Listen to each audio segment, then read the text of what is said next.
নমস্কাৰ, মই উৎপল। অসমলৈ কেনেকৈ আহে অবৈধ ড্ৰাগছ আৰু অবৈধ মাৰণাস্ত্ৰ? ভাৰতৰ প্ৰধানমন্ত্ৰীয়ে বন্ধ কৰা সুপাৰী কেনেকৈ আহে অসমলৈ? কোন মন্ত্ৰী জড়িত অসমৰ সুপাৰী সিন্ডিকেটৰ লগত?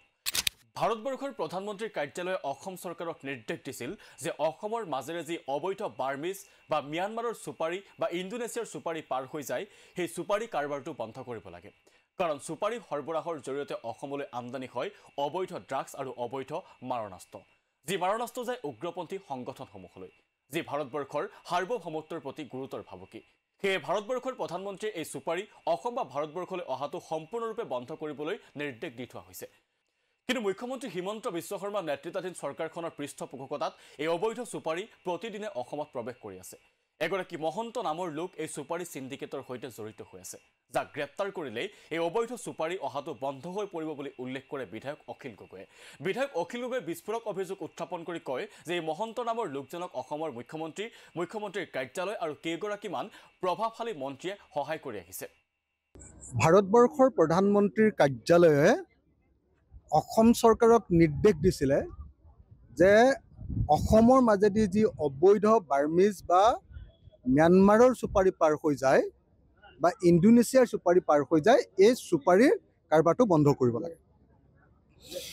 এইকাৰণে দিছিলে যে সুপাৰীৰ মাজত, সুপাৰীটো যিহেতু ইণ্টাৰনেশ্যনেল বস্তু এটা, আৰু যিহেতু সেইটোত ভাৰত চৰকাৰৰ লগত ম্যানমাৰ বা বাৰ্মাৰ চৰকাৰৰ সুপাৰীক লৈ কোনো চুক্তি নাই, গতিকে অসমলৈ বা ভাৰতলৈ সুপাৰী আহিবই নোৱাৰে।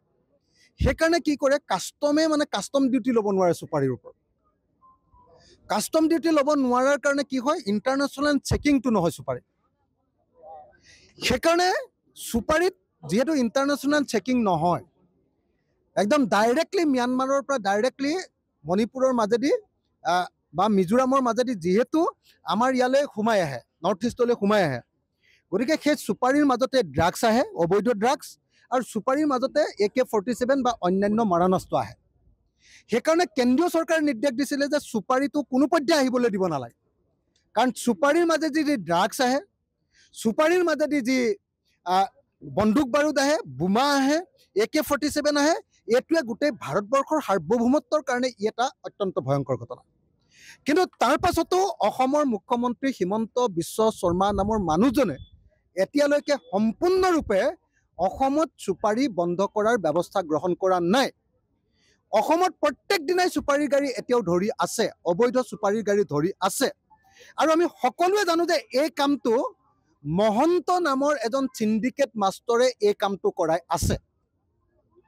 অসমৰ যিটো নেশ্যনেল হাইৱে আছে, এই নেশ্যনেল হাইৱেটো পাৰ কৰি দিয়াৰ দায়িত্বটো হৰেণ মহন্ত নামৰ এজন সুপাৰী মাষ্টৰে এই কামটো লৈ আছে।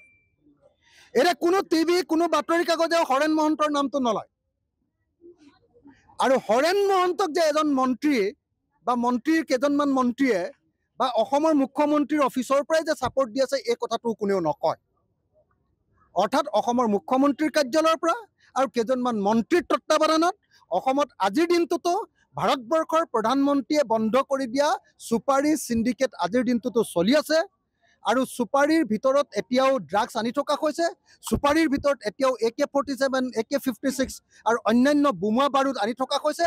আৰু সুপাৰীৰ টকাৰে এতিয়াও অসমৰ আৰু উত্তৰ পূৰ্বাঞ্চলৰ উগ্ৰপন্থী সংগঠনে, এতিয়াও সশস্ত্ৰ সংগঠনে এতিয়াও পইচা পাই আছে।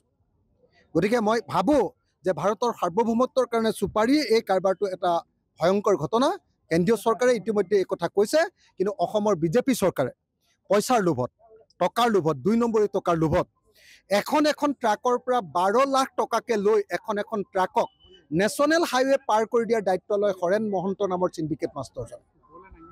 গতিকে যদিহে চৰকাৰে আচলতে সুপাৰী বন্ধ কৰিবলৈ মন আছে, হৰেণ মহন্ত নামৰ সুপাৰী মাষ্টৰজনক গ্ৰেপ্তাৰ কৰি দিলেই অসমত পুৰা সম্পূৰ্ণৰূপে সুপাৰী বন্ধ হৈ যাব। আৰু যদি হৰেণ মহন্তক সুপাৰী চিণ্ডিকেট চলোৱাৰ কাৰণে গ্ৰেপ্তাৰ নকৰে, তেতিয়াহ'লে মনত ৰাখিব লাগিব যে অসম চৰকাৰে কেন্দ্ৰীয় চৰকাৰক ফাঁকি দি অসমত সুপাৰী চিণ্ডিকেট চলাই আছে। অকল শিৱচৰণ হাতীবৰুৱা বা এনেকুৱা ধৰণৰ যিবিলাক মানুহে এইটো ট্ৰেন্সপৰ্ট কৰে, ট্ৰেন্সপৰ্ট কৰাৰ গোটেই কামটোৰ ঠিকাটো লয়, মানে গাড়ীখন পাৰ কৰি দিয়া ঠিকাটো লয় হৰেণ মহন্ত। শিৱচৰণ হাতীবৰুৱাৰ নামটো আপোনালোকে ক'ব পাৰে, তেনেকুৱা ধৰণৰ আৰু বহুত তেনেকুৱা ট্ৰেন্সপৰ্টাৰ আছে, বহুত কেইজন, এজন দুজন নহয়, হয়তো 100জনত ওলাব। কিন্তু আচল মাষ্টাৰ মাইণ্ডজন হ'ল হৰেণ মহন্ত। আৰু হৰেণ মহন্ত কাৰ মানুহ আপোনালোকে সকলোৱে জানে। গতিকে আপোনালোকে হৰেণ মহন্তৰ নিউজটো দিয়কচোন। আৰু মই অসমৰ মুখ্যমন্ত্ৰীক কৈছোঁ, যদি আপুনি সঁচাকৈ অসমত চুপাৰী বন্ধ কৰিব খুজিছে, প্ৰধানমন্ত্ৰীয়ে কৈছে আপোনাক বন্ধ কৰিবলৈ মই জানো, তেতিয়াহ'লে আপুনি হৰেণ মহন্তক গ্ৰেপ্তাৰ কৰক আৰু সেই পিছদিনাৰ পৰা সম্পূৰ্ণৰূপে অসমত চুপাৰী বন্ধ হৈ যাব। এখন ট্ৰাক পাৰ কৰি দিয়াৰ নামত হৰেণ মহন্তৰ নামৰ লোকজনে সংগ্ৰহ কৰে 12 লাখ টকাকৈ, যি অভিযোগ মুকলিকৈ উত্থাপন কৰিছে অখিল গগৈয়ে। প্ৰশ্নটো হ'ল, এই ধৰণৰ অংকৰ বাবেই পালন কৰা হোৱা নাই নেকি প্ৰধানমন্ত্ৰীৰ কাৰ্যালয়ৰ নিৰ্দেশ? এনেকৈ হ'লে অসম চিণ্ডিকেট মুক্ত, ড্ৰাগছ মুক্ত কৰিম বুলি কোৱা হিমন্ত বিশ্ব শৰ্মা চৰকাৰৰ এয়া কেৱল প্ৰহসন নহয়নে?